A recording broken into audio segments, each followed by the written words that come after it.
Okay, welcome to the Crow Discovery Project. This is my second interview on the Higher Side Chat following my interview on Ground Zero, which resulted from the first interview on Higher Side Chat. This is the first hour for free. If you want to catch the whole, I think it's over 2-hour interview, you need to go subscribe over at Higher Side Chats, and I will include a link in the description of this video. Here we go.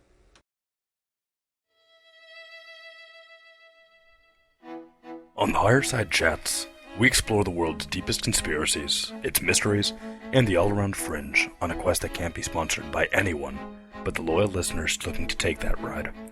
So if you enjoy the first hour of the show, courtesy of those subscribers, we hope that you'll consider becoming one for just $5 a month, and you'll get a second hour of each THC episode, where we pack in twice as much interesting content with all our great guests.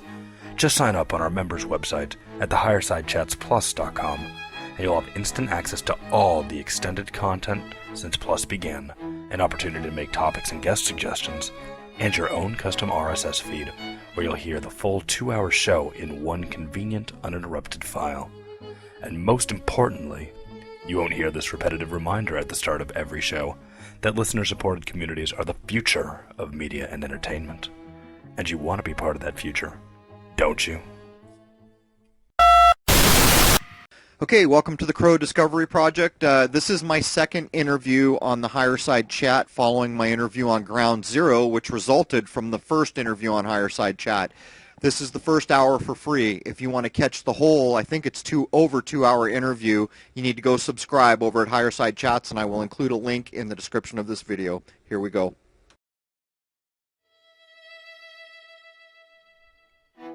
On the Higher Side Chats, we explore the world's deepest conspiracies, its mysteries, and the all-around fringe on a quest that can't be sponsored by anyone but the loyal listeners looking to take that ride.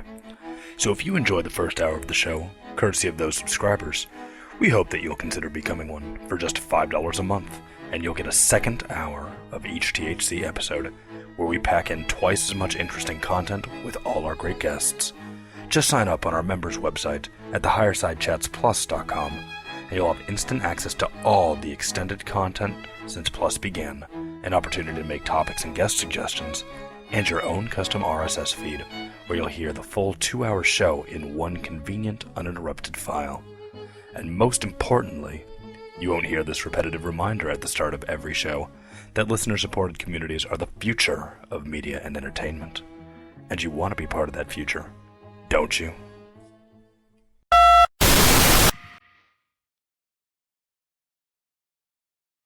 In the 1930s, President Franklin Delano Roosevelt addressed the nation through a series of radio broadcasts known as the Fireside Chats. His aim was to reassure the common man that our society would recover from its troubled times. But we're far from 1930, and I deal with a different kind of fire. For a new era of worldly frustration, we offer a fresh conversation. I'm Greg Carlwood, and these are the Higher Side Chats. How's it going, Higher Side Chatters? You know me, drinking a little drink and smoking a little smoke. I'm Greg Carlwood, just trying to get my chemicals balanced enough to see through the illusions of life, and today is a great show for that. I had mentioned we have a real wild one coming up, and we do, but I had planned to get a little update from Crow, and it turned into a full episode. Definitely exceeded my expectations. We recorded it today, and I was so anxious to get it out. I worked all afternoon to have it ready, and now here we are. It's just such a good vibe. I feel like it's two good friends catching up on conspiracy themes, even though we just met last month. But we talk about the lunar wave, the research of Hattie Bow, ancient archetypes, magic, space, and everything in between. It really is quite a can of worms, and I really don't need to waste any more time before getting to the good stuff. If you missed the first show I did with Crow, I think you have to go back 3 episodes if you want to get the larger context. But with that said, let's dive into all aspects of the big conspiracy puzzle with the jigsaw master himself, my man Crow.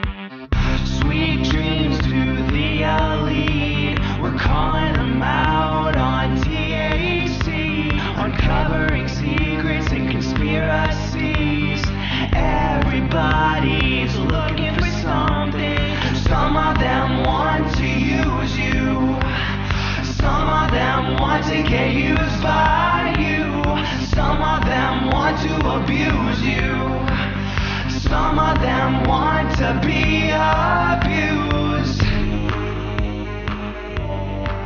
All right, people, you should remember Crow from just a few episodes ago where we talked about the orbs, UFOs, and of course the lunar wave that he's been capturing and sharing with the world via YouTube on his channel at Crrow777. That's with 2 R's.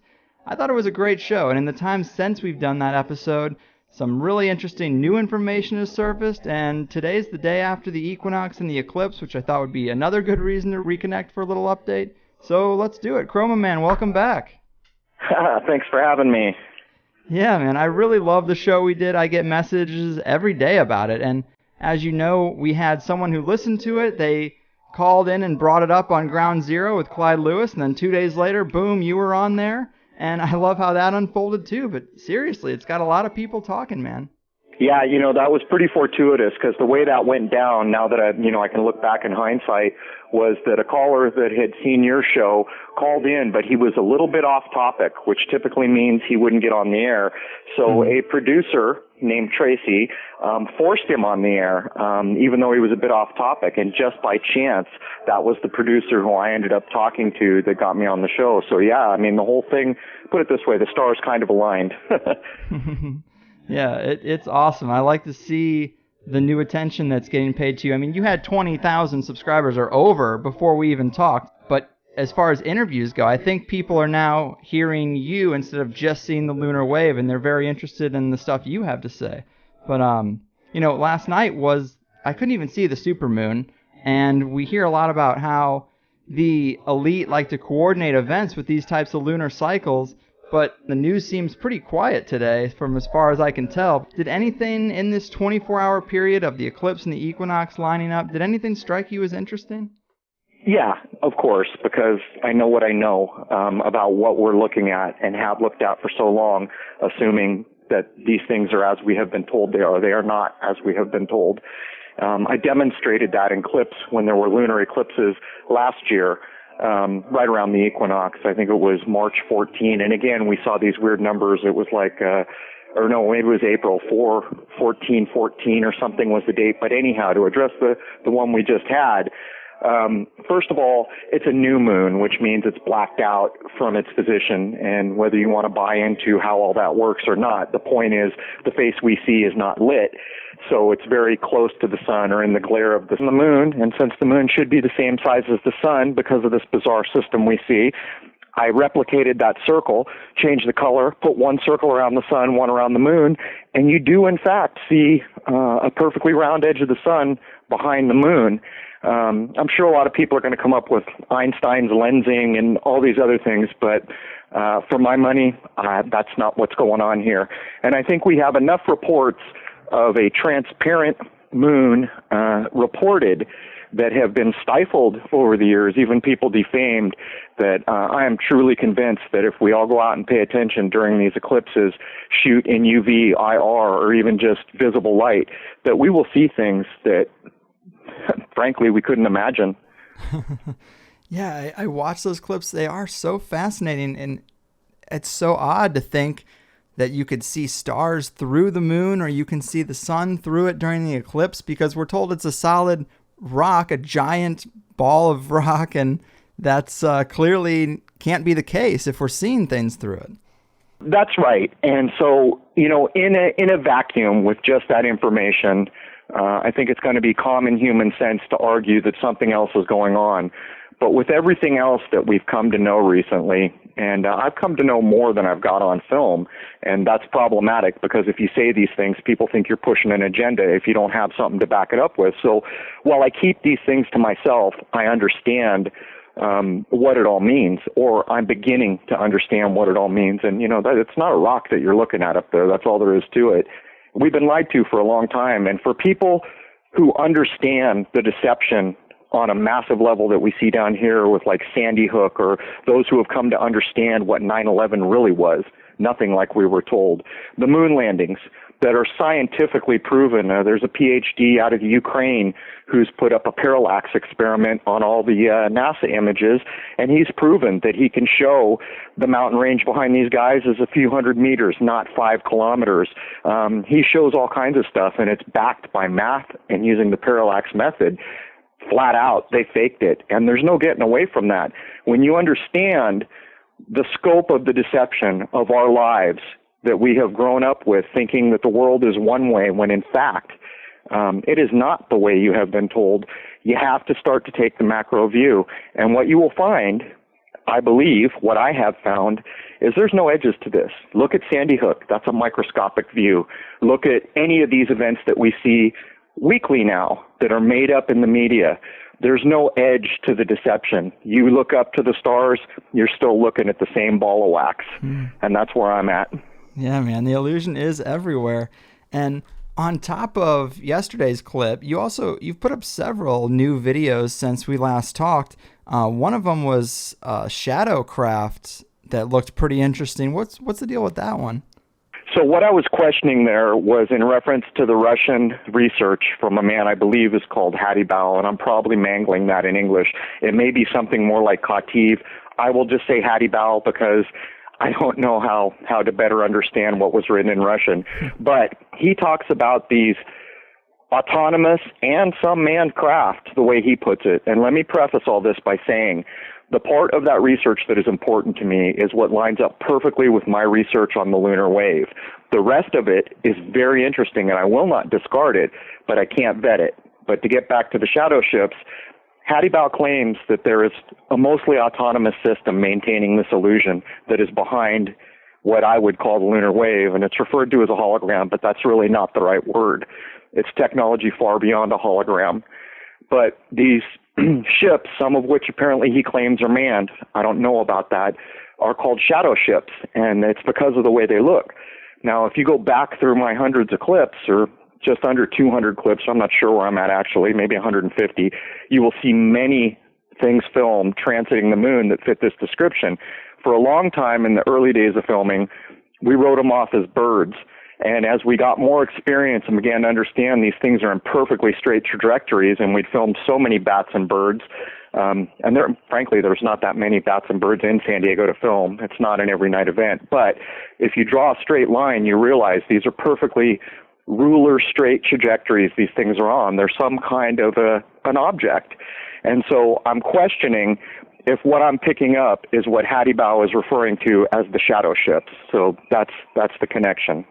Yeah, and this Russian research seems to be probably the biggest deal that's happened since we did the show. Can you give us some context for this? How did this get to you? Okay, so I think it was actually sent to me. I'm an anti-Facebook guy, by the way. I can't stand data collection, and I have a technical degree. I understand what Facebook is for, and it's not for our convenience. So while I am there, I do not communicate there. I think this was sent to me way back, and then when I went back to look at it, I couldn't find it. And so I had an old email account, and it was many months this was sent, and I just wasn't using that account, and it had an anonymous send. So I looked at it, and I realized this looks like the thing I glanced at on Facebook way back. So I started looking and translating and Bing and everything. So the importance of that research to me is on a few levels, but the stuff that I will stand behind is where it lines up with my lunar research. The rest of it, I can't vet. I never held secret government positions. I'm not an initiate of some secret society, so I can't really reference a lot of what he says in any meaningful way. But what happened was there was a chat room that was a bit like maybe a European-style Facebook where some Russian folks were chatting, and lo and behold, there was the word lunar hologram. And so I perked up, and when I saw that, I read the whole thing where they were talking about how the Americans had faked the space landing. It was done in Hollywood, and they referenced more than once the lunar hologram. So there was a link in there to Hadibal's research, which is my initial introduction to him. When I went over there, I started reading through, and so these are the key points that lined up with what I knew. When I first filmed the wave and came to understand what I thought it might be, I was saying we need to look near a full moon. I was saying it's critical. The equinoxes are critical in this. I filmed the 2012 footage a couple days after the fall equinox. So I saw people talking about a lunar hologram wave who had never seen my research, I believe, and they referred me to a man who said not only is it near the full moon, it's in the third phase of the moon. So he pinpointed it with scientific data around it. On top of that, he went into great lengths about the equinox. Now, this is the importance of the Russian research that I will stand behind and say it matches with what I had come to know. But his research goes way beyond. And, just to put a fine point on it, I've read a lot of other stuff this man has read, and the translations make it difficult. But at some point, it appears someone who is doing a biography on him states his research was forced to be handed over against his will to Israel. And there was an oil company involved. And when I begin to read things like this, whether or not I can vet everything he's saying, I think it merits my attention. And that's what I'm giving it right now. So that's the story. Wow, yeah, the fact that his material was handed over to Israel, I find that really compelling. I mean, there's been a lot of great alternative scientists and researchers that have lost their data to some shadowy elite organization or the CIA or the FBI, like Nikola Tesla. Yep. So that, to me, gives credibility to what's going on because it fits a deeper pattern. But do we know anything else about this guy, Hattie Bow? Anything about his career or how long it was or his education? Yeah, if you go into my moon illusion clip, there's a bunch of links, and well, some of it you got to translate using Bing and Google, and I recommend you use both. It gets you close enough to begin to get the intent. Now, it's very technical work, so that's always going to be a problem because, he goes into octaves and all these other things, but the man had degrees. I don't have it in front of me, so I don't want to say the wrong thing. Let's just put it this way. Across multiple sciences, he was well known, and it is a vast list that you will see if you go check out those links. But on top of it, some of my followers who are thinking people and have taken my advice, don't believe what I tell you, look into it for yourself, have given some of his work to physics people. And they said this man was a genius, but there's a problem because he's using like an angle or a calculation of some sort for like parsecs and light speed or something like that. Don't quote me. I think it might be parsecs. And they said his foundational angles or calculations doesn't seem to be backed up with what physicists in the accepted world use, which to me is fantastic. It underscores again a man who was not bound by what the textbooks tell you should believe, and he was off on his own, but what they further said was his calculations are spot on, but he's crazy because he's using wrong foundational angles and calculations. So these are physicists saying he got it right, but he did it wrong. And this goes on and on and on, but then his research goes into some areas that are, I don't even know how to address it, but when you read it, there's something about it that tells you don't discard this. You may never be able to vet this out or prove it in any way, but don't discard it. Always remember it. So there it is. Yeah, I'm with you, man. I looked over a lot of those documents this morning and last night, and they just open up a whole can of worms. You're right. A lot of this stuff can't be vetted. We won't ever have the ability. It's outside of our means to get that kind of information. But some of the stuff is just so wild. You mentioned octaves. What can you say about that? Did that make any sense to you? He's talking about sound in relation to this big illusion that we're involved in, isn't he? Yeah, it makes perfect sense to me because many, many years ago, I was looking at ancient writings, and you hear echoes, kind of corrupted echoes of this in the Kabbalion, the Emerald Tablets, and other things like this. But in all that, and again, you have stuff that can't be vetted, but you do have some truths, like everything is constantly moving, everything vibrates, and I think that relates directly to Hattie Bow's work in the octaves. And so it looks to me at this point, and I'm still trying to get technical people to get in there and understand the initial language it was written in and get it over into English, it looks to me like he's using that ancient formula of even a rock appears to be sitting still, but it is not. It is vibrating. Everything vibrates. It seems to be related to that. And if you look at the seven foundational principles that are found, and I don't remember whether it's the Kabbalion or the Emerald Tablets, but it is reiterated there: correspondence, rhythm, a version of karma, which isn't actually the karma from India, but basically comes down to the same thing. Every response gets a response. These things back up what I believe he is talking about in the octaves. And when you consider thinking on a level like that, where so many times we see the ancients having simplified things down, well, everything vibrates. What more do you need to know? Where when we look back at modern day thing, it's like, no, well, modern physics tells you there's a particle zoo, and the theoretical guys are adding 100 of them a day because they need the weights of these imaginary particles to balance their calculations. It's getting more, convoluted all the time. Like with CERN, on NOVA, they ran a special announcing the God particle. It was the most painful program I've ever seen in my life. And you can just see the state of where things are, and you come to the conclusion that CERN is not about particle smashing at all. It's about something else.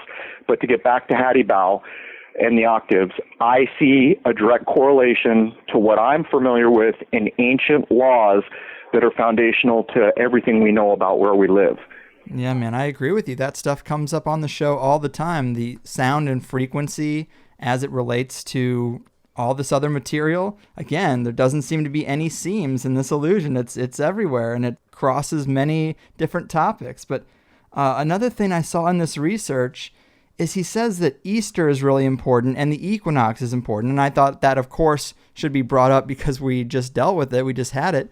But I couldn't get much out of why. Again, you're right. It's so technical. It's written for scientists, which I am not, in a language that isn't my own. Trying to piece together sentences. It's not grammatically 100%.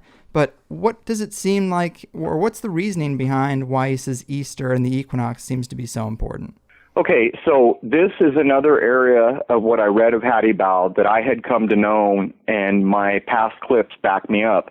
There was a time in my clips when I fully understood that the lunar wave had something to do with equinoxes that I began to push it on my channel. I had an opening slide showing a representation of the zodiac and the sun moving through it. Now, first of all, everyone should understand what an equinox and a solstice is. It is the true division of our calendar. January 1st is not the new year, and it never would have been had not Julius Caesar and Pope Gregory, I think the 13th, I think I've got that number right, I don't know. They hijacked our calendar. And what they're doing is they're pulling human beings out of their natural environment, and instead of having New Year's Day be on the vernal equinox, which was yesterday, which is the true natural new year for where we live, they pulled it back to January 1. Then Pope Gregory did a bunch of more shenanigans, left out a year zero. We got this bizarre month, February, that changes at will, and leap years, and all this other crazy stuff to ensure you will never recognize that time is very cyclical. Having said that, when we come into the vernal equinox, the earth is about to explode with energy, and anyone can witness this to go out and look at the fruit on the trees, the bloom on every growing thing, the greenery, just the explosion of life at this time of year. Now, this carries up to the first full moon past the vernal equinox, which is Easter. Now, Easter is a very funny thing. Even in the modern age, they place it using what's called a solar luni calendar. So to put that in reference for folks, in the West, we're very sun-oriented. You know, our calendars are sun-based. Our church goes on Sunday, sun, sun, sun. In the East, a lot of people are still on lunar calendars. And while I'm not going to draw a distinction between these two things, I will tell you that on Easter, these two forms of creating a time measurement system have been brought together to put Easter. Now, what's funny about this Easter, and you can see the sun influence for us in the West, is that it's actually not going to happen on the full moon because it's been pulled, I think, 1 day or 2 days away to happen on the day of the sun, Sun Day. So in this time, according to Hattie Bow's research, there is all this available energy that they can use, and it sounds like he's saying to send signals or communications or something to that effect. And again, we'll have to wait till the translation and the knowledge of the translator gets better. He's saying all the way up 3 months past this, which to me means roughly the summer solstice. Now, at the summer solstice, we have a season change again. The summer solstice is when the sun is at the height of its power. The day after that, the sun's power begins to decline all the way down to the fall equinox, and then we go into the allegory of hell, the old fire and ice thing. Whenever you read about hell and other things, it's often allegorying the time when the sun has fallen below the equator. At least that's what we are told is happening. And it's cold. You know, you can't grow things. You're going to have to kill animals. The true blood moon was at the fall equinox that doesn't get used anymore. But in modern times, the media has lied to us, trying to pull that time when we're falling into winter or hell, when we have to kill animals, called the blood moon, over to the vernal equinox, where it has no place, because the vernal equinox is about happiness, rebirth, a new year. So you can kind of see the games that's played. But to answer your question, from the vernal equinox to roughly Easter, and then 3 months from the vernal equinox forward, there's all this available energy, and something is being done with it, although I can't tell you exactly what that is yet. Man, that's wild. And it jives with so many things that we hear about with the elite. We're always trying to figure out on this show who's at the top of the pyramid. People talk about spiritual entities or archons or all kinds of like spiritual parasites. And I've had guests in the past talk about the Vatican's role in this big Triple Crown control situation. And their role is harvesting energy, or some people will say harvesting souls if they want to put that context on it. But to me, it's essentially the same thing. Harvesting energy for dark entities or for dark purposes. And that a big part of why they're so big into having their observatories. And for so many years in history, they were the go-to place. They were on the forefront of that, is because they're involved in using this energy. And this ties in space stuff with religion stuff and ancient ideas and magic. It's a trippy thing, but the Vatican seems, when you get past the surface layer, it seems like a dark place where dark people are doing occult stuff. And maybe there's a connection to this, but I love that it's coming up in scientific research. Yeah, the Vatican was never about helping people. It was never the mission of the Vatican. You're looking at men dressed in black wearing fish hats from the age of Pisces, and nun. The word nun, which started the Vatican, that's a Hebrew word for fish. This is a throwback from the age of Pisces, I believe. But my point is, even if that's not exactly spot on, these men have never been here to help you. They have marginalized women on this planet, which is a big, big problem for us. Women make up 50% of the spiritual and human nature of this planet. And because of religion and other things, men have marginalized their role. And that's just another way to retard humanity, in the same way the calendar pulls us away from nature so that we will never realize what the Mayans apparently realized about the cyclical nature of time. These men do bad things, and they have put forward a worship that is cloaked in some very dark things. So there are a lot of people still influenced, trying to do the best they can, trying to do what's right, and they are being manipulated by men who have known from the beginning that what they are doing is benefiting no one but themselves. And I think you can even question what kind of a benefit that is when you're playing with dark stuff. It wouldn't be my benefit. It's not something I would choose to do. Right. It seems like in some aspects it's a slippery slope, and once they go down that road, there's nothing to do but to continue it. And then you hear about people talking about, why do they give us coded messages or signals that a disaster is going to happen, or they're going to do a false flag or something. And then researchers have speculated that it's because if they give us the information, if they tell us they're going to do it, even if it's done on the down low, it frees them karmically or something. And again, it's really weird, but it gets into this idea that of energies and cause and effect and some kind of spiritual element. It's strange. Yes. Well, what you do see is, if you see anyone who's famous these days, they're playing a game. They have agreed or been coerced or forced into a game that it seems like they can't get out of. And when you mention 11/11, you'll see something happen. 9/11, that'll be echoed for the rest of time down here unless something is stopped.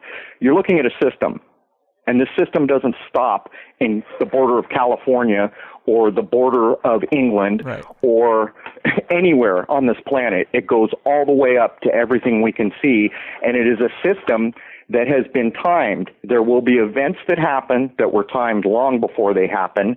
They are numerically coded, but coded to the numbers we see, which have been perverted. Our calendars have been perverted. Our time is being perverted right now, because as we went into this all-important spring equinox, the rebirth time, our clock was changed to guarantee that our inner clock in our bodies is shifted out from nature again, and it'll happen again right at the fall equinox.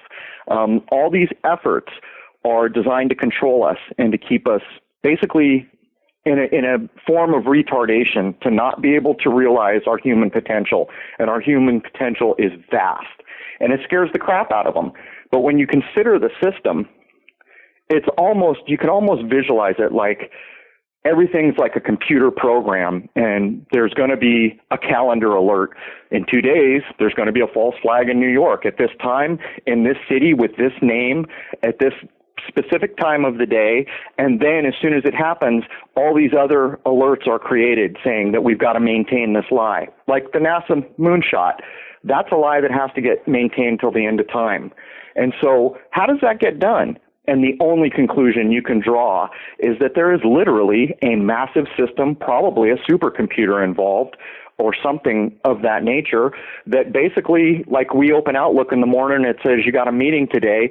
When their Outlook opens, or whatever the heck it is, it tells them you got a false flag today, and by the way, you need to maintain the Paulo lie. It's like that. Yeah, man, well said. That's funny. It's such dirty tricks. And you mentioned CERN. One thing I found interesting is this video that was posted on, I think it was on the Higher Side Chat's Facebook page. Someone threw it on there. But there's a video of this recording of some weird performance art dance ritual at CERN. And of course, they say that this experiment to try to recreate the Big Bang is starting up today, right after the equinox, which to me is a very recognizable parallel kind of with the way NASA does similar occult things, especially with the naming of their rockets and projects. So it seems CERN, even though they really are on a different side of the planet, different scientists altogether, a different organization, they're also into this weird occult stuff and making sure the dates line up with celestial events and the things that they're trying to do. Well, I think what you just said for me has two sides of it. The whole CERN thing lines up with what Hattie Bow and what I know about equinoxes and solstices, and why I realized it's a big damn deal that has been stolen from humanity.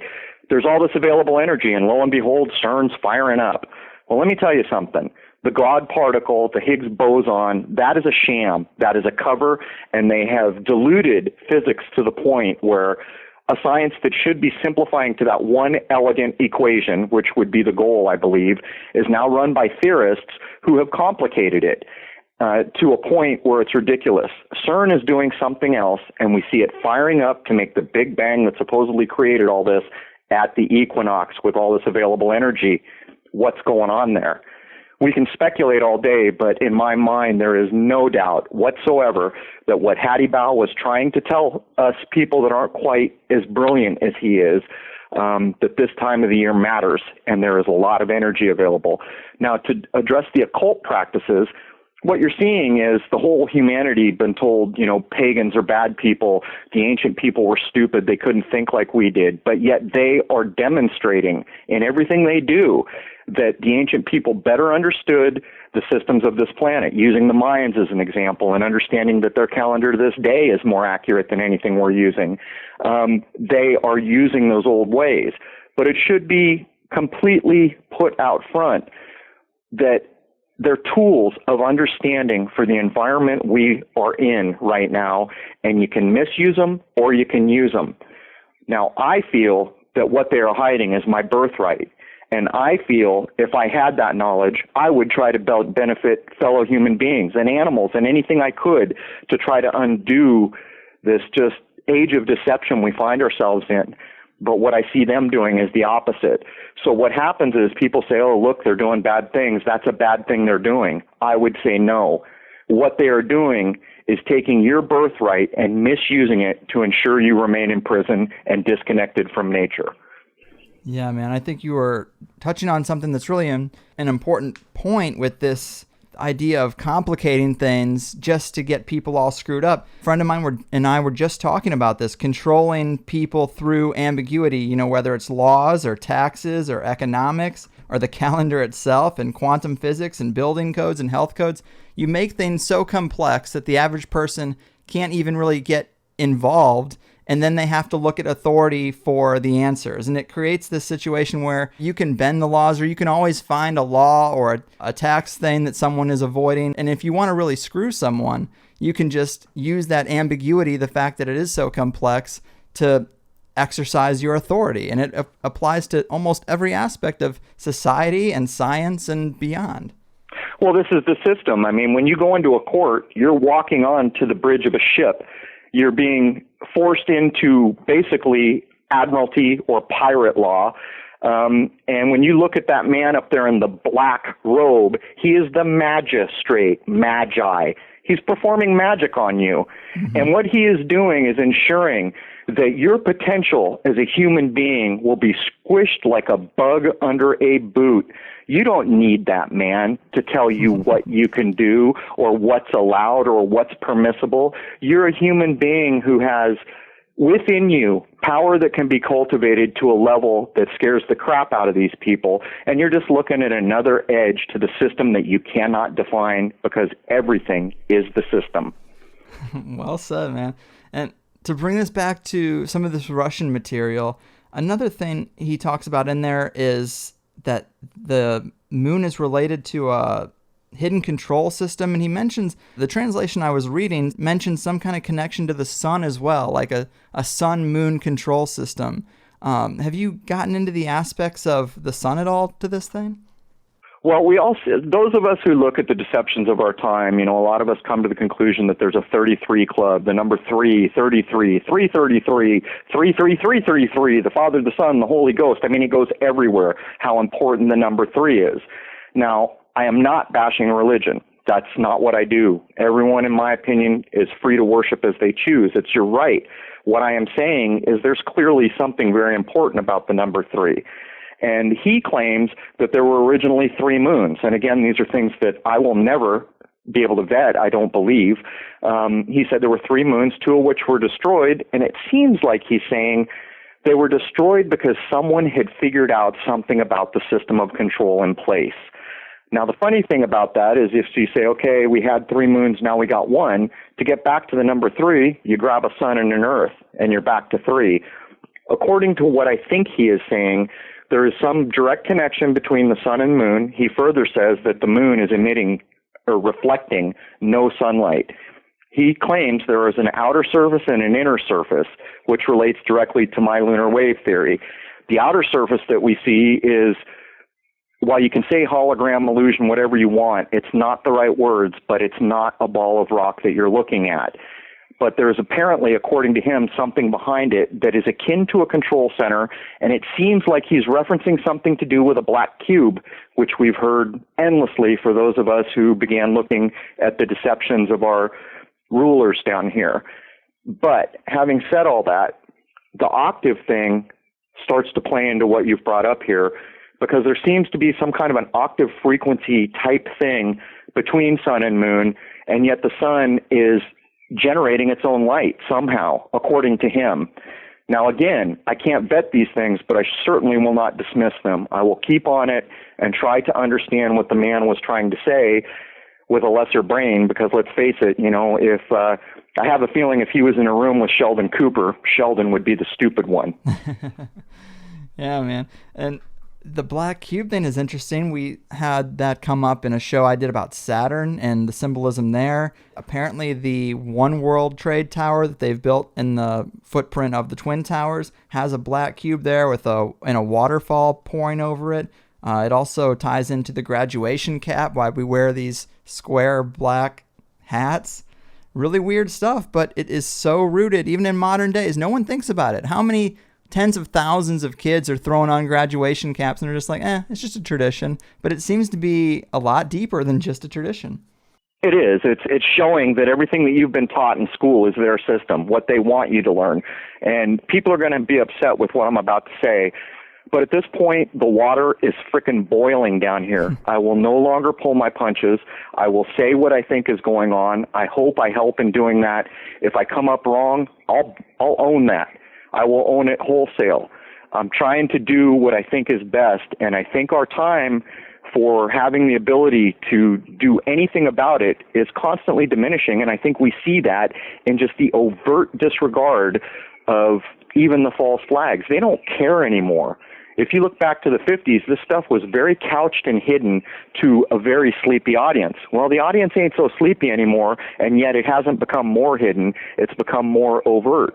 When you look at school, what you have been taught is how to function within their system. You have been taught nothing about the system. But you better realize that those people that went to Skull and Bones or Harvard or Hogwarts, what's it called there in England, the one that looks like Hogwarts, you go to these places, there are certain, I guess, bloodlines or families that get the real education that not only tells you how to work within the system, but it tells you about the system. And that system has been hidden from 90-some% probably of this planet. And when you see those kids putting on that mortar board, Mason reference, they're squaring the circle. Mm-hmm. Your head's the circle, the mortar board's the square, and there's Saturnian references and all kinds of stuff. But the problem becomes, no one ever told us what Saturn means. Right. No one ever told us why a black cube is important. No one ever told us why these dates are important. No one ever told us why equinoxes and solstices are important. So here we are, babes in the wood, scrambling to try to catch up, basically. But we can see the deception now. So all I can say is the water's boiling, and if I sound more direct now, it's because people who have the ability to catch on need to catch on quick, and they need to start saying no. No to the magistrate, no to all these systems of control. They need to understand that they're human beings, and they have, whether they choose to view it as a God-given ability or a created ability, that far surpasses what they have been allowed to know about themselves. So that's what I see. Man, I love it. I love the difference in tone since we last talked. I think it is just better. I just think it's more aggressive. I think that we've been wondering for a long time, and it's also not just because you've changed your tone, but you've gotten to see a lot more information. You've gotten more things backed up, which allows you to kind of push the needle a bit further. And coming back to that Russian research, one thing I read in a translation is when he's talking about the control system and he's bringing up the sun and the moon, there's a phrase, at least it was translated by Google, to say that they need an autonomous structure to control the system. And then it goes into showing some diagrams of the Great Pyramids, or talking about the Great Pyramids. I thought that was pretty wild. Of course, we always hear about the mystery behind what the pyramids are and what their purpose was. Maybe they're similar in age to our current moon or something. Well, I think with the pyramids, it's pretty clear to most people who are on the planet that have looked, we can't build that. Yeah. With everything we've got, we can't build that. And not only can we not build it, again, we have not been told how the system works. The people who built that not only understood how the system worked, they were utilizing the natural energies at that point. Maybe it was a time before deception. I don't know. But what I can tell you is I believe Hattie Bao is trying to demonstrate that the openings on the pyramid were, and I forget, was it the North Star? Do you remember? The North Star sounds right. Well, I'm going to take a shot. I'm guessing right now because I don't remember the celestial, supposed celestial body, but I think he said the North Star, might be something else. And he's using it to demonstrate that things were different then because that opening was then aligned in some certain way that it is not now, and the angle was critical. I think that's what he's saying, but again, it's a lot of work to get into that level of science that's not accepted science, that was done in a different language. So I'll be working on that, but I believe he's using it as a milepost to show proof that as it was then, it is not now. And look, here is my proof. I think that's what he's going at. Gotcha. Yeah, that makes a lot of sense. Does it say anything about not being able to travel into outer space in there anywhere? Or have those thoughts of yours advanced at all? I have seen nothing that allows me to believe we have ever been above low Earth orbit and survived. You can look at many mission patches that show this kind of grid around the planet. You can watch shows like Men in Black 3, where they're putting up the ArcNet around the planet. There was I think it was a lord or somebody important in the UK, I think. I can look this up at another point. I was going to reference him in a video, and I ended up referencing other people. When Sputnik was about to happen, 6 months off, this man who was a scientist on some level, may have been an astrophysicist and big in the Royal Academy of something, said in a pig's eye, basically, we can't leave this planet. And what happened was they announced Sputnik made it into orbit 6 months later, and people came back and defamed the man and said, you got to be careful what you put in writing. So again, I mean, look at me. I put up that I believe the moon is an illusion. I thought about it for many, many months before I came forward with this. I waited until the day I walked outside and I could feel the water boiling around me. And that's when I came forward, and luckily the Russian research kind of paralleled on certain levels. My point is, they defame people that don't go with the system education. And the system education has walls around it. Using that education, you will never scale the walls because that system was put in place to ensure you do not. And it is also, when you consider all these smart men, physicists, scientists, that won't even discuss whether Apollo was faked, there is the system in plain sight. Now, if they could put down their pen for a second and say, okay, I'll put scientific method to what we've been handed, it would not be long before they screamed foul. But if they did that, they'd lose their job. They'd lose their name. They would endanger their families. There is the system. They would be defamed out of existence, and that is what stops the pen from ever being laid down and continuing to write the system-taught rules. So, I mean, there it is. But for those of us who are not afraid and will look, there's a lot more to know than you were handed in school. And it's a whole other world. And frankly, so much of it is so hard to even consider possible that if you are not able to hold an open mind and continue to look, you'll never get there. You'll just come to a point where you say, I will not let go of everything I've learned all my life.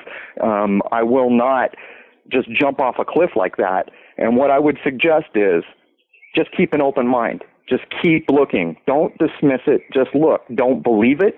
Don't buy into it, but continually look. And hopefully at some point you will see that thing that allows you to say, wait a minute, there is truly something going on here. So. Yeah, and we are getting really deep, and you're doing a lot of really deep level research, and there is some speculation involved. There just has to be. But I like the way you're going now, and I think as long as your approach is always honest, which it always seems to be, and you're never trying to mislead anybody, I think people will be willing to take the journey no matter how far and weird it gets, even if there are some stumbles and some things that need to be recanted because you talked about them too soon or whatever, or something gets disproven. Even with those stumbles, if the journey is honest and at the core, you're not trying to just sell something and you're really just being inquisitive, which, is the case, I don't think people will have a problem taking that journey, man. I'm really excited for where this stuff is going. Well, this is the thing. If I end up being wrong on certain things, I'm okay with that, and I will own that. I will own that in public. It doesn't matter to me because there is absolutely no doubt in my mind that it is one massive system of control. And whether or not I have named this nut or that bolt correctly, if that turns out to be the case, I'll say I'm sorry. I misnamed a nut or a bolt. But what I'm telling you is there is a system of control around us that has always been here as far back as I can recognize. I guess that kind of takes into account how much of our history is even worth reciting, and I do it all the time just to try to make a point, knowing full well that with a system like this, I mean, look at Google. They've been scanning books into digital form for years, day and night now. There's going to come a time before long when all the past books are scanned digitally. Then all you got to do is say, any reference to lunar wave now becomes albedo. Yep. Any reference to secret society now becomes unknown persons. Right. Any reference to the sky will now be heaven. This kind of thing. And that is such an insidious thing. And yet when we look back through history, we even have people like Napoleon. History is a lie agreed upon, and we presume that man was in a position to know. But when you consider moon landings and stuff, he wasn't lying to us. It's in fact what we see. So I hope I've gotten as close as I can get, but the over macro picture, we are in a system of control, and there's no getting around it. And you also mentioned in one of your videos, you're talking about the Russian research, and you bring up that it says in there somewhere, it mentions other beings. What's the context for that? Now you've taken me into the area I have avoided because I've filmed so many bizarre things, and I've always told people, let's start with human technology. And I'll tell you the reason I do this. The way I see it is sometime in the 50s, there began to be a concerted effort to impose on the public consciousness alien life and what that alien life should look like, and flying saucers and movies and all these things. And now Project Blue Book files are dumped. Oh my God, Ancestry.com has copyright. It's all these manipulations to ensure that they walk you up to a line that probably exists, and then they pile a bunch of manure on you. And so I have always said, start with human technology and all these things I've filmed. But Hattie Bow, he ain't afraid. He says flat out that that moon that we see was put there at 18,000 BC. I'll never know that in my lifetime unless something very crazy happens and I don't see it coming. If that's true, how did he know that? And then yet we have all these places he worked in his bio that aren't even allowed to be listed. The guy doing his bio says, don't ask, I can't tell. And so you say, well, wait a minute, is this man being honest? But when you read it, you see genuine respect in his tone and tenor about this man, Hattie Bow. So what Hattie Bow said was there was this race that did this. And he even talks about, geez, what is it? Is it in the Big Dipper, or I don't know. But this is where he starts to lose me. Not lose me. I am accepting what he's saying, looking for a way to have a common reference point to get further and say, yes, I can maybe see something there. I'm not there, but I will not disregard it. But these people, which he equates to being resembling spiders, which is funny because, you know, like in the movie Noah, you see these multi-armed things and, you know, people talking in a few places in this way. But when you think about it, it's like, damn, I can't get my head around this. You're telling me there's aliens that you're going to describe as looking like spiders. That's a bridge too far. How can I ever accept that? And yet I will not let it go. I will hold on to that and wait for the day when maybe I learn something. But as I was thinking about it, I remembered the plaque, "Weaving spiders come not here." Yes. And as I read into his genome study that claims there's 3 genomes that have to do with your brain, maybe as much as your DNA, maybe more with your brain, that's like almost downloaded into people, it seems. And I don't know for sure because the translation's not that great, but it almost seems like the system of control is like, had some influence on brains down here. And so he's saying genotype 42, 5 billion people, they're going to be obsolete. In 2009, it will start. In 2012, when I filmed the lunar wave, it will be complete. But it's not genocide. He calls it holocaust. And so some of the researchers said, well, wait a minute, maybe he meant Holocaust and it's a typo. But since I've got a technical background, I remembered host is always computers. Servers have this host and that host. So I wondered what that meant, and I still haven't gotten closer, but it doesn't seem like he meant pull the switch and kill them. He said phase them out is what I think he was going for. And when you look around and see how many people just cannot wake up to what's going on, I always think of genotype 42. Then there's genotype 46, which is, I think, 1 billion people or something less, not the 5 billion of the first. And those will be overwritten with the attributes of the golden billion, which is genotype, I think, 46. I think it goes 42, 44, 46. But anyhow, so there's another people just kind of co-opted by that golden billion, and those people seem to be related to the sun. And when you begin to think of the ramifications of that and how important the sun is to the ruling class, the West, the all-seeing eye, I mean, it goes on and on, you start to think, okay, the spider people, can I do anything to get back to something? Is this mistranslated? Am I missing something?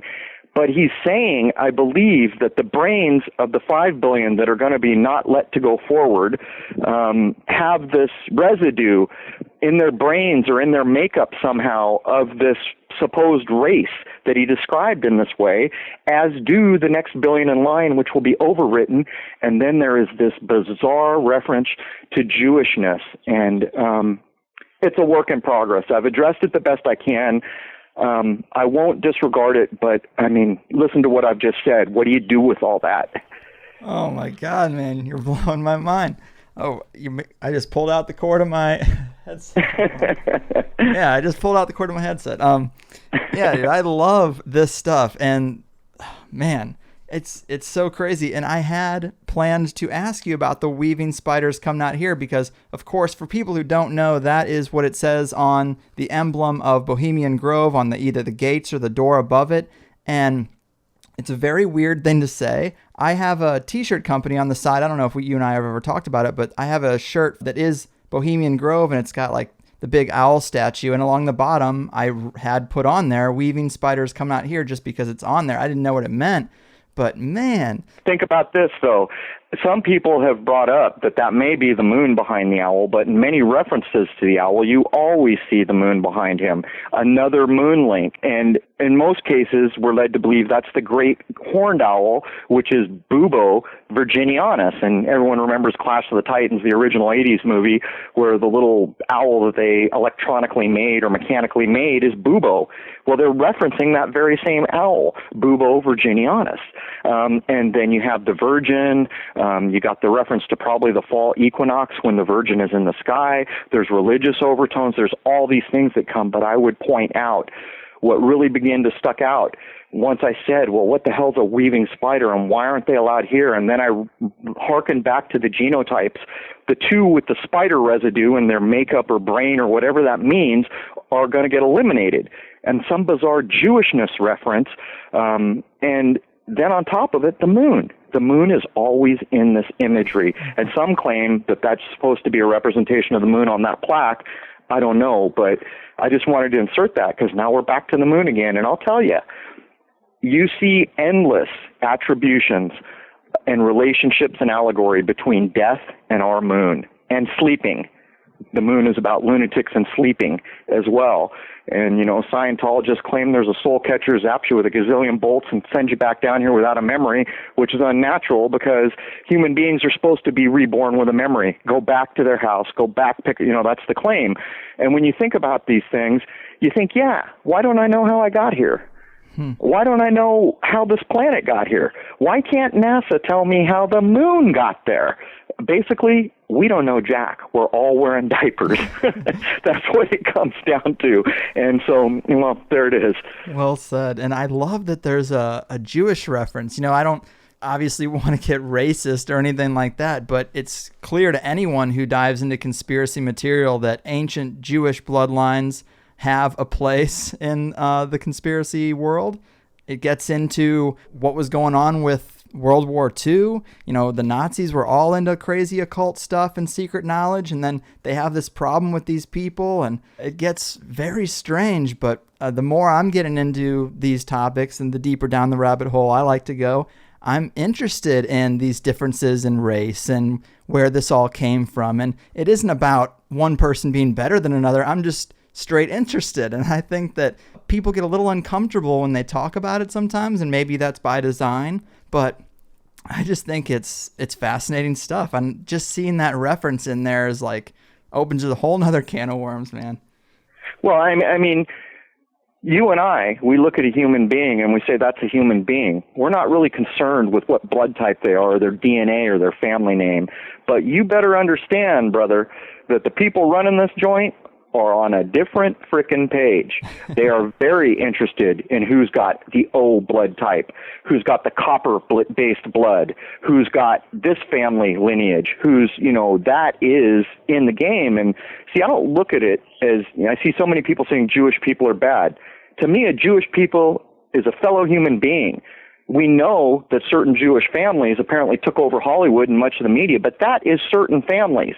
And just because they share a common religion or a common dialect or tongue, you can't lump everyone on the planet in with that. I mean, you've got to look at the source of the flame. You don't look at the woods around it that made the fire. You look at the people who are igniting the fire, and that's what we see. And there is no doubt, there is absolutely references that are hard to dismiss about blood types like blue bloods. That has to do apparently with blood that has much more copper in it, and the O blood type. And, you watch all the old movies where the kings are trying to have sons and all that whole mishmash of God knows how much of it's true. Point is, they do care. and they are well aware. I served in the military for the past couple of years. The VA has been contacting me, say, please give us your DNA so we can do DNA research and help you get better medical care. Well, I got news for you, bucko. My medical care wasn't that good to start with, and I know that your interest in my DNA far supersedes any kind of care you want to give me. And then you look a little further, and National Geographic is going around the world trying to find out who that first lady was in Africa somewhere. We need all these genes from everybody. You're getting classified. From the time you're born, they know your blood type. From these modern DNA studies, they know a lot about who's what, where they came from, and what kind of shell you're living in. So, I mean, it's an important thing, but to what I would consider an average person who just sees a living being and says that living thing has value, I don't need to poke a hole in it and find out if it's valuable enough, Mm-hmm, mm-hmm. Yeah, man. Amen. And when I worked at GameStop, which is the last corporate job I had to have before running the show, we would go to our store managers conference in Vegas every year, and they had a third-party company come in and do a health and wellness screening. And if you went and did the screening, they gave you $50. And it was this big thing. Everybody on the first day goes and gets their screening, and then we go out with the $50 that everybody's got and get free drinks or whatever. And everybody's like, well, I have nothing to hide. And it's like, yeah, you might not think you have anything to hide, but now they find out that you're 1 out of 100,000, and now all of a sudden you have ET abductions for the rest of your life, and they put you on the ship and they start extracting DNA. You never know. And if someone's going to give you $50 for that information, $50 is easy to come by. Might want to just pass on that. Let me tell you something. Anyone who's not aware of what is king right now, I will tell you what is king right now, besides money. It's data. Yeah. Data is king. And for the people running this place, money will never be a concern, because in this country they make it up in a computer and then loan it at interest the next day. So they make something out of nothing. They will never have a shortage of money, and they already own so much to start with. They didn't have that problem before they could print money out of air. Point is, data is king. And as someone who's worked in the technical field and has a degree in a technical field, I can assure you, once data goes into a database, it is a cold day in hell before it is ever removed in most cases. There are very few conscientious people that are saying, oh, we're not supposed to hold on to this credit card number. We better get rid of it. No, you don't do business and you call back 3 years later and they say, oh, yeah, we got you on file. Here, you're done. They're keeping everything, and that is data. And data is the only thing that matters, knowledge, data. And with the algorithms and supercomputers, you would be shocked at what they can do.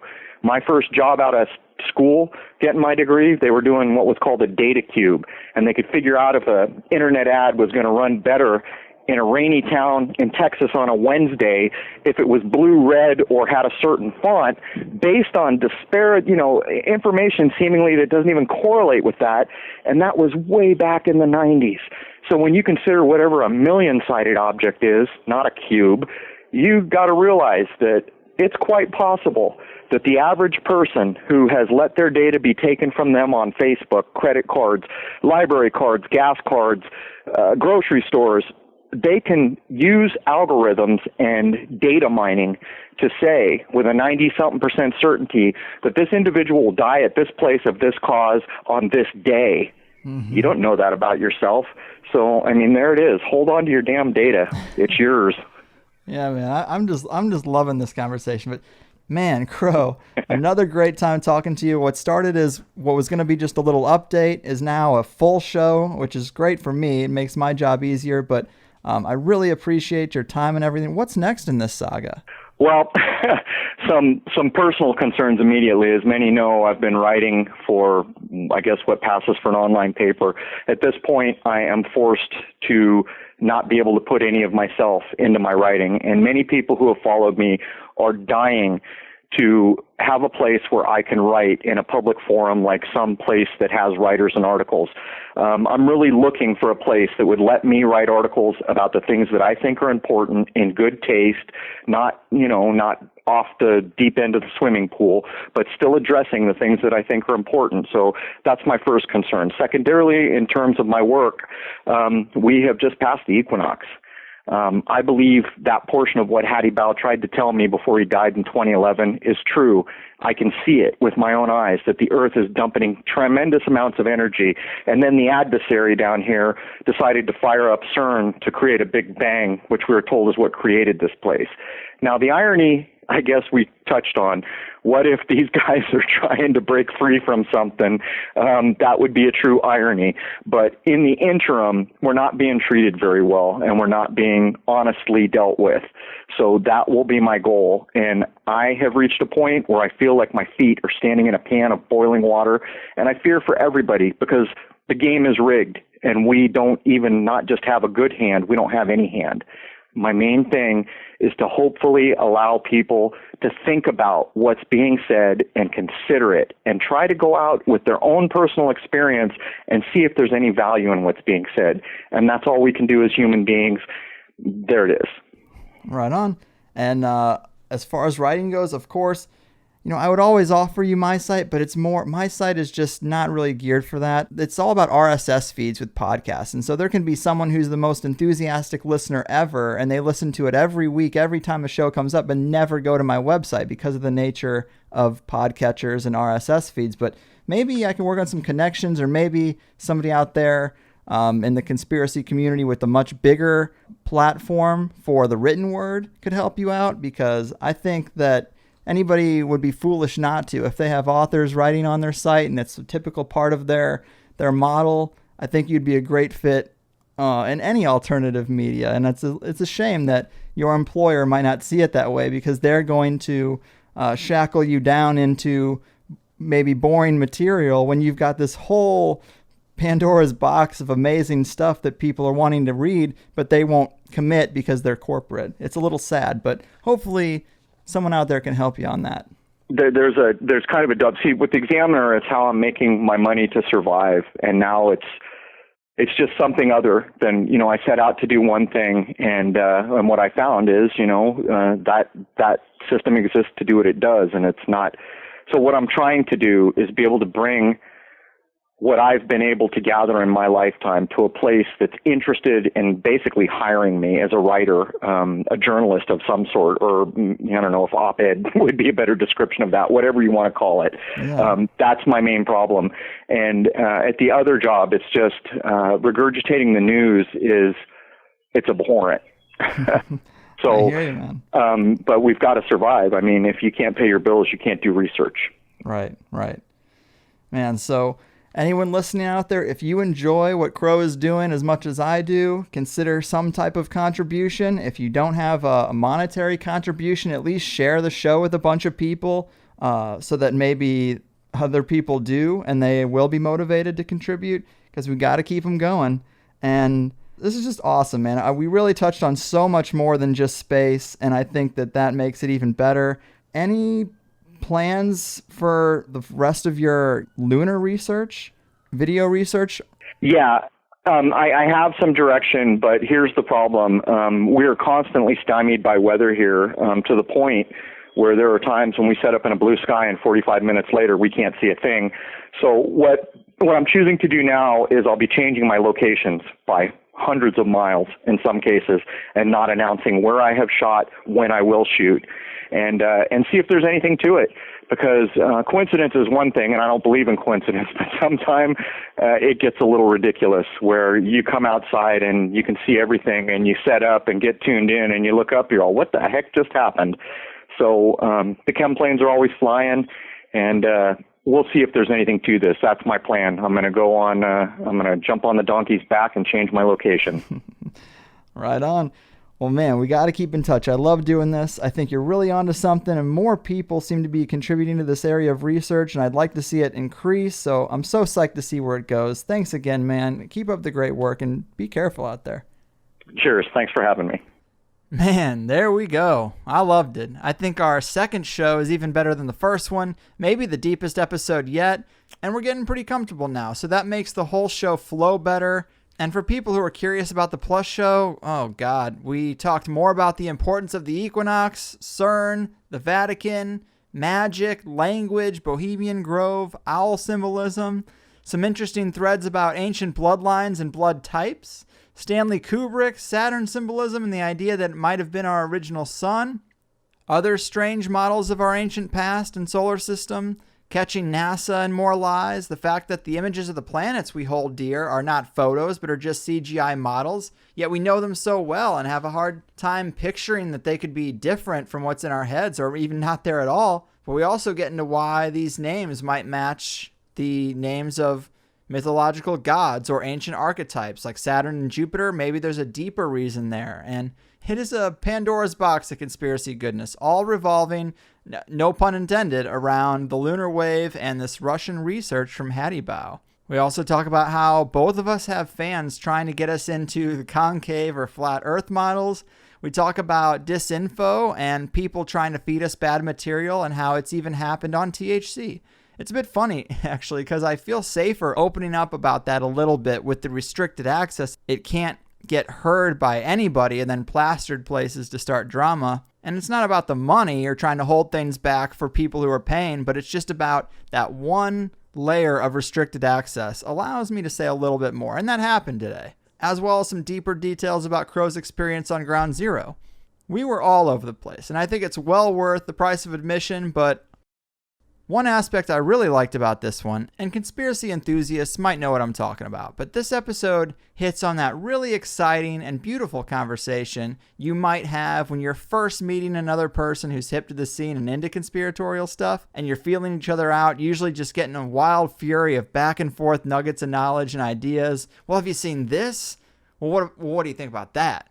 And you kind of just see how far you can go before one of you starts making it weird. Usually the Holocaust is the conversational money shot of conspiracy talk, but I think that this show captured a lot of that magic. And it's been a while since I had that type of conversation. We touched on it all. Oh, we touched on it so much you'd think we work for the Black Pope himself. No, but we laughed and had a good time. Also talked about very serious deceptions and important material. It's the perfect way to do a show. And they can't all be like this, but I like to let the audience know when I feel that I had an A+ show, just so you know what I'm aiming for. And then when it doesn't happen, I won't even have to say anything, but it'll be a little more obvious that it was a B or a C episode. But me, who freaking cares? But all that said, please consider sharing this a little more than usual. I don't even request that very much anymore, but do it for Crrow's sake. Share his videos, in fact.